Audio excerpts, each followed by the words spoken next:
Right, you saw us fit the brakes to this bike, so what we're going to do now, they've been used for a couple of weeks and they're all bedded in, is we're going to make them work better. We're going to do that by shortening the hoses, bleeding the brakes again, and doing some work to the pads. Right, so we're just going to level these levers up, just so they're better to work on a bit later. What are you doing with them? Just leveling them up so that they're, when we come to bleed them later on, they're horizontal to the ground, the tops of them, so we don't get fluid everywhere. Got you. Right, so the next thing we're going to do is we're going to shorten these down. You see this is a little bit too long and it's also a bit twisted up, so we just want to get it so it's in the right kind of length.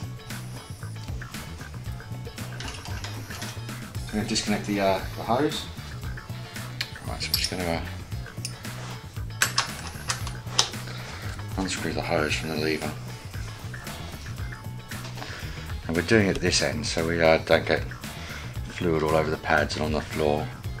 Just make the bleeding a little bit easier. So on the front brake, we've just had a quick look at it, and actually it's the length of it's okay. We've just untwisted it a little bit, which I'm going to show you when I do the rear one.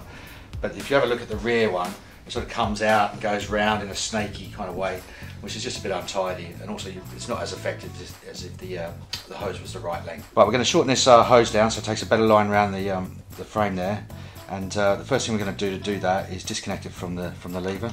So we'll just get a couple of spanners here just to crack that open.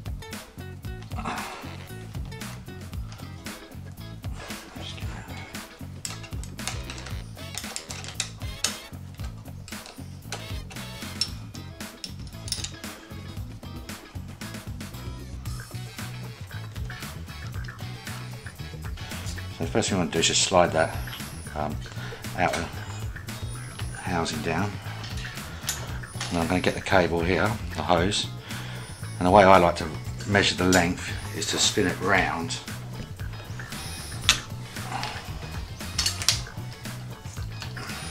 Okay. Somewhere where the bike might have fallen over, so the handlebars would be all the way around. That way it's never going to be stressed if you actually turn the handlebars when you're riding or anything like that. So that's about the length. I want to cut it down right there where my thumb is. Right, the tool we're going to use to cut this down is a hydraulic hose cutter. Just put the hose in there. Like that. And we just snip it off.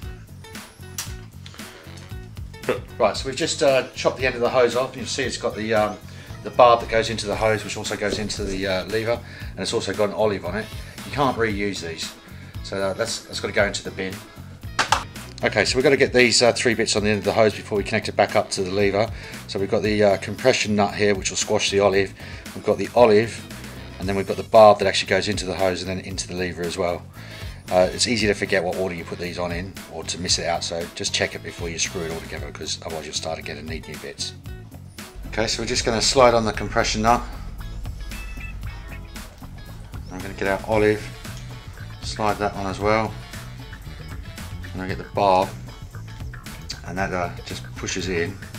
Now sometimes you can push them all the way in, but if you can't get it all the way in, you can tap it with a mallet and hold it, or you can use a tool to press it in. Most people don't have the tool, so we're going to try and do it by hand here. There we go, that's all the way in now. Right, so now we're just going to fit the hose back into the lever and screw it all up. So that just goes in there like that. Slide the olive up, and I just want to screw that on.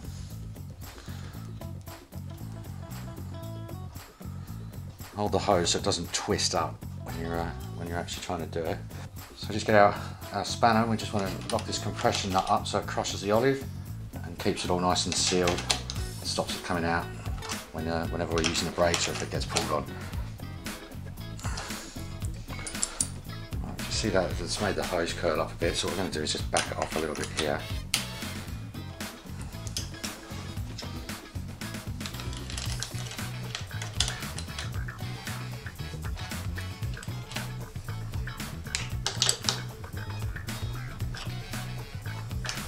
Right, so we've just rejoined this hose up, having cut it down. If there's any fluid anywhere, it's best just to wipe it off. We use a bit of disc brake cleaner on a rag, just to stops it corroding things away. So if you look at this now, the cable it doesn't go around in a loop where it's twisted up a little bit and too long. it now goes straight round and down to along the top tube there. And if we actually turn the handlebars, you can see that it's nice and neat. There's no extra hose anywhere.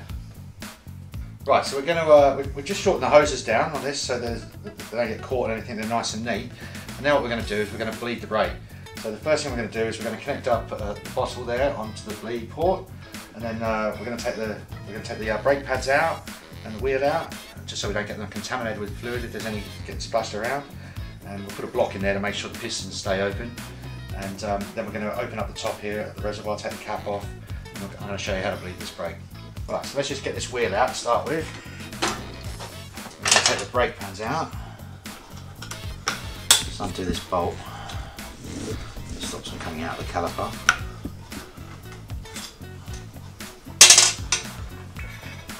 These ones just pull straight out the top. Just put them to the side so they don't get any fluid or anything on them. And then we're just going to get a tyre lever. You can do this with a spanner or something, but you've got to be careful if you've got ones that are like Shimano ones, because they're easy to break. They use ceramic pistons in them. Just push them back a little bit. And then we're going to put this block in a space so it stops the pistons blowing out of the inside of the caliper while we're bleeding it. We'll just put that in there. Sometimes you want to secure that depending on the angle of it so it doesn't just fall out with a bit of tape or something like that. And the next thing we're going to do is get our bottle here for the fluid that's going to get wasted out of here. And we just connect that up to the bleed nipple. Get ourselves a zip tie just to make sure it doesn't just come flying off under pressure. Otherwise you'll have fluid everywhere.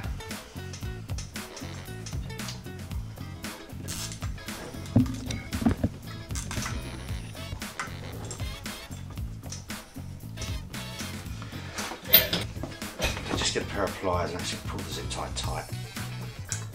Right, so that's nice and secure. Right, so the next thing we're doing is we're taking the reservoir cap off on the lever. So we just want to undo these screws here.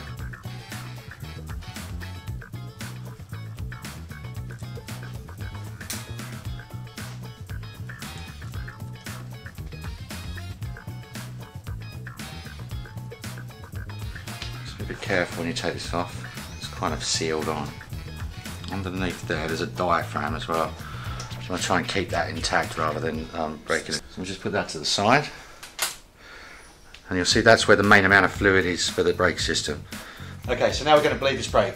We've got this end of the system open, and that's our reservoir and master cylinder. And we're going to do this. This is a gravity fed bleed, so the fluid goes in through the top and it bleeds out through the bottom down there and into the waste. As the fluid runs out down here, once we open up the bleed port and start bleeding it, this up here, where the fluid is, where the reservoir is going to start to run dry because the fluid's going to be running down there and out through the bottom there. So we need to keep this topped up. If we don't keep that topped up, then you'll end up with air back in the system and you just have to start again. Let's start by cracking that. We squeeze the brake. You can see the fluid comes out there. See it there? I've got the lever in still. Open the port. Squeeze the lever.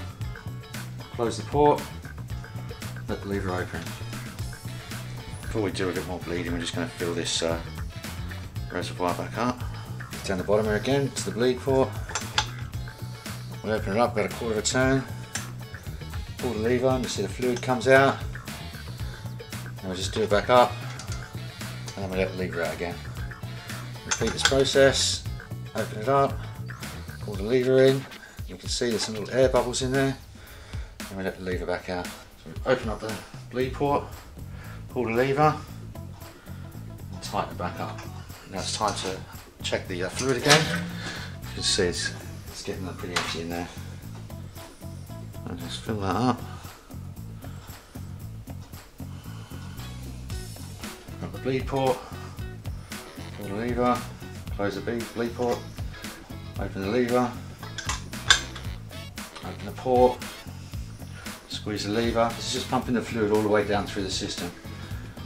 We just want to keep doing that until we've got no air coming out. You can just see little air bubbles in there that have come out of the caliper. So you've got to keep this topped up. There's not a lot in there to start with, but It runs out pretty quick when you... Right, I can't see any more air coming out of that, so I'm going to just fill this up and get the top back on it. Put the fluid in there. Don't worry if a little bit of it goes over the top. You want it as full as you can get it. Right, so we get our top back with the diaphragm still stuck to it. Right, so we're just going to put this back on, and you just want to be a bit careful. This fluid will come out.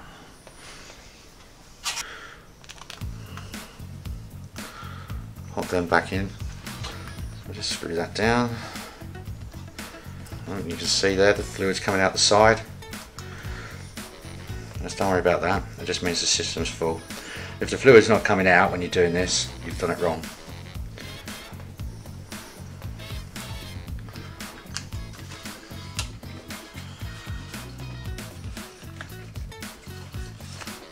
That's all bled. So the next thing we're going to do is we're going to take the block out of the pads there. We're going to open the port up a little bit and just make sure the pistons are pushed back, and then we're going to get the pads back in there and make sure it's all working properly. Right, so we'll take this spacer here that was put in there to hold the pistons back while we bleed the brake. I'm going to grab our 8mm Allen key. Just going to open the port up a little bit like that. I'd like you to entirely with this. I'm just going to push the pistons back as far as they'll go.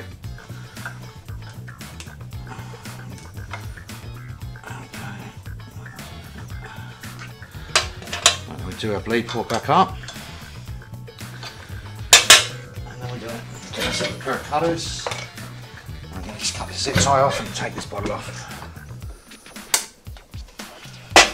Be careful when you pop this off, because often it squirts stuff out the end.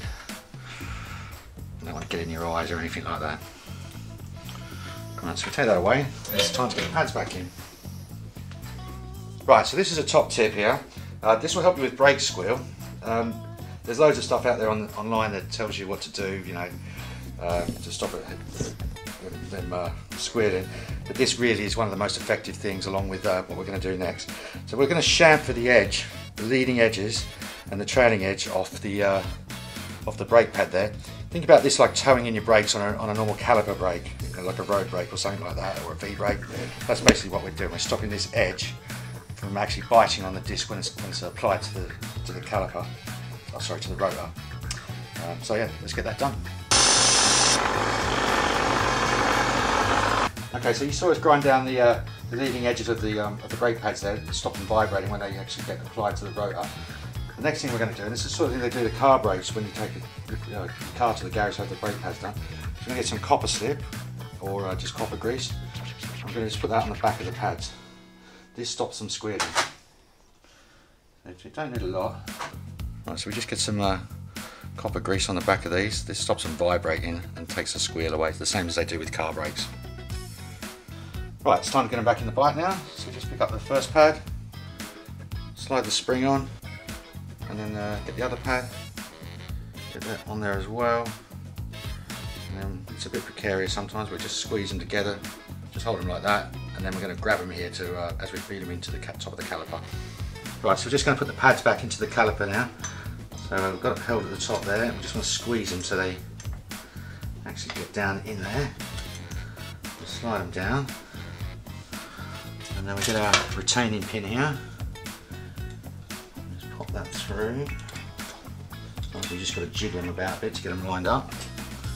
Screw that in. Different brakes have different ways of doing this. Some use split pins. Just do that up. It doesn't have to be really tight, but that's a bit tight. Right, so we're just going to get this retaining clip on the end of the. There you go. Right, it's time to get the wheel back in.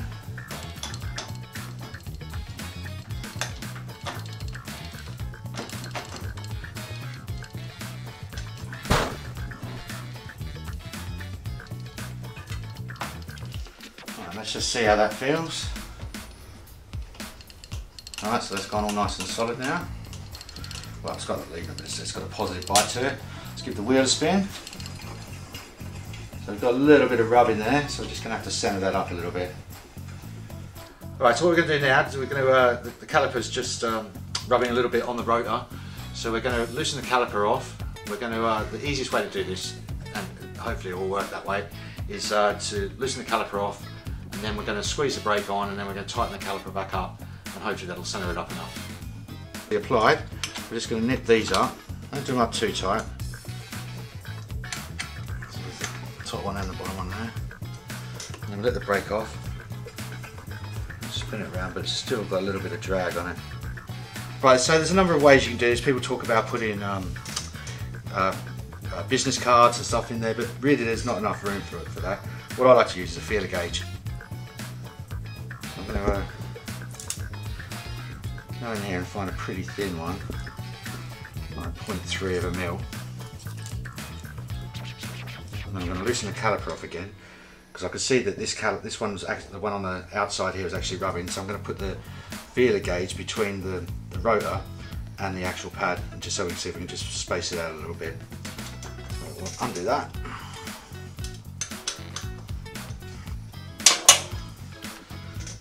Feeler gauge up in here between the pad and the rotor, and then I'm going to apply the brake again. I'm just going to nip them up.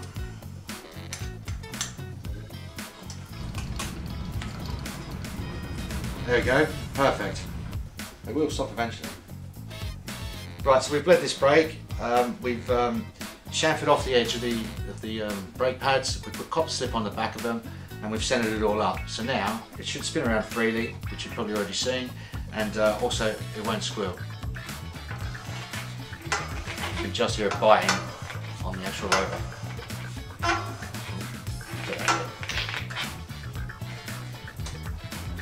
Right, so we've shortened down the hose and bled these brakes. This is quite a simple job to do with the Hope brakes, but really if you're not sure about it at all, or you're finding you're having trouble doing it, please take it to a professional, local bike shop, and get them to do it for you. Peace out, man. Be safe. See you next time. Ride safely.